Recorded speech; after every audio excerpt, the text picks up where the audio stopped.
Hello there, my lovies. How are you all today? I have the Saggy Baggy elephant to read to you guys today. It's a quiet day because we have a storm coming in with maybe up to 10 inches of snow. But it's the last day of December. Oh my gosh. So it'll be nice going into the new year all white. Anyway, my dragon decided I need to read the book and she wants to watch, so let's get going. A happy little elephant was dancing through the jungle. He thought he was dancing beautifully. 1, 2, 3, kick. 1, 2, 3, kick. But whenever he went 1, 2, 3, his big feet pounded so that they shook the whole jungle. And whenever he went kick, he kicked over a tree or a bush or knocked a rock.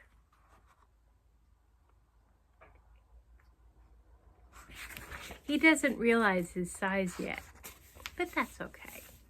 He's just a little guy so far. The little elephant danced along, leaving wreckage behind him, until one day he met a parrot. "Why are you shaking the jungle all to pieces?" cried the parrot, who had never before seen an elephant. "What kind of elephant or animal are you anyway?" The parrot's never seen an elephant, so, of course it asks. That's a good thing to do. Always ask if you don't know. The little elephant said, "I don't know what kind of an animal I am. I live all alone in the jungle. I dance and I kick and I call myself Suki. I think it's a nice sounding name and it fits me, don't you think?" "Maybe," answered the carrot. "But if it does, it's the only thing that does fit you. Your ears are too big for you. Your nose is way too long for you. And your skin is much, much too big for you. It's baggy and saggy. You should call yourself Saggy Baggy." Suki sighed. His pants did look pretty wrinkled. "I'd be glad to improve myself," he said, "but I don't know how to go about it. What should I do?" "I can't tell you. I never saw anything like you in all my life," replied the parrot.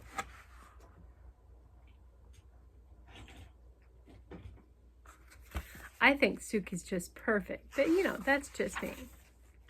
The little elephant tried to smooth out his skin. He rubbed it with his trunk. Nope, that did no good. He pulled on his pant legs and pulled them up, but they fell right back into dozens of wrinkles. It was very disappointing, and the parrot's saucy laugh didn't help a bit. Just then a tiger came walking by. He was a beautiful, sleek tiger. His skin fit him just like a glove.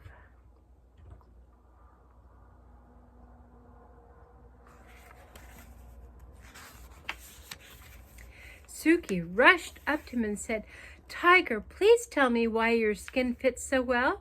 The parrot says mine is all baggy and saggy, and I do want to make it fit me like yours fits you." The tiger didn't care a fig about Suki's troubles, but he did feel flattered and important, and he felt just a little mite hungry. Uh-oh. "My skin always did fit," said the tiger. "Maybe it's because I take a lot of exercise. But," added the tiger, "if you don't care for exercise, I shall be delighted to nibble a few of those extra pounds of skin off for you." Oh, no, thank you. No, thank you," cried Suki. "I love exercise. Just watch me." Suki ran until he was well beyond reach. Smart little guy.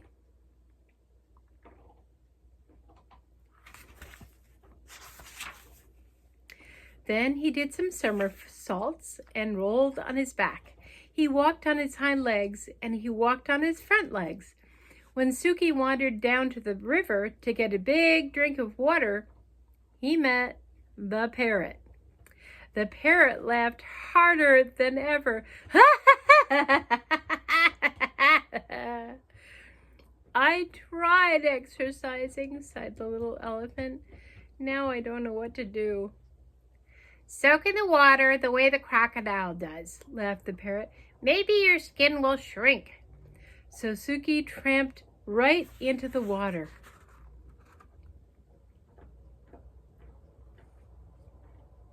Well, that's a good idea, kind of. I mean, things do shrink when you put them in the water.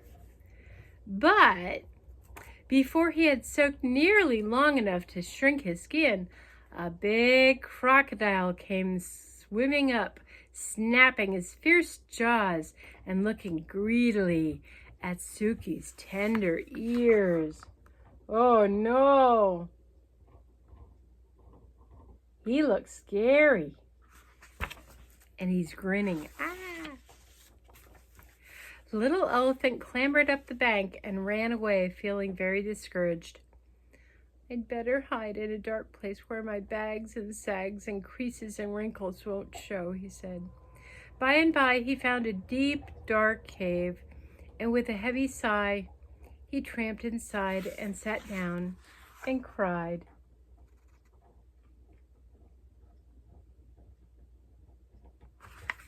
I don't know about you, but I still think he looks pretty darn cute. Suddenly, he heard a fierce growling, roar, and grumbling and snarling. He peeped out of the cave and saw a lion padding down the path. I'm hungry, roared the lion. I haven't had a thing to eat all day. Not a thing except a thin, bony antelope and a puny monkey and a buffalo, but such a tough one. And 2 turtles, but you can't count turtles. There's nothing much to eat between those saucers they wear for clothes. I'm hungry. I could eat an elephant. And he began to pad straight toward the dark cave where the little elephant was hidden. This is the end of me. Sags, bags, wrinkles and all, thought Suki, and he let out one last trumpeting bellow.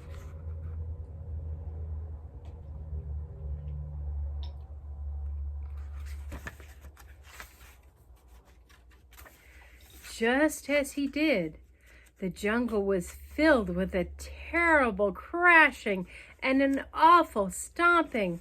A whole herd of great, gray, wrinkled elephants came charging up, and the big, hungry lion jumped up in the air, turned around, and ran away as fast as he could. Suki peeped out of the cave, and all the big elephants smiled at him. Suki thought they were the most beautiful creatures he had ever seen.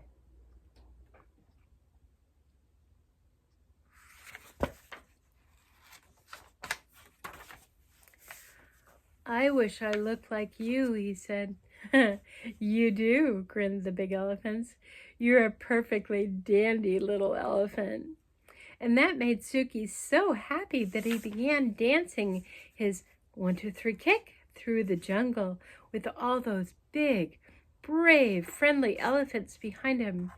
The saucy parrot watched them dance, but this time he didn't laugh, not even to himself.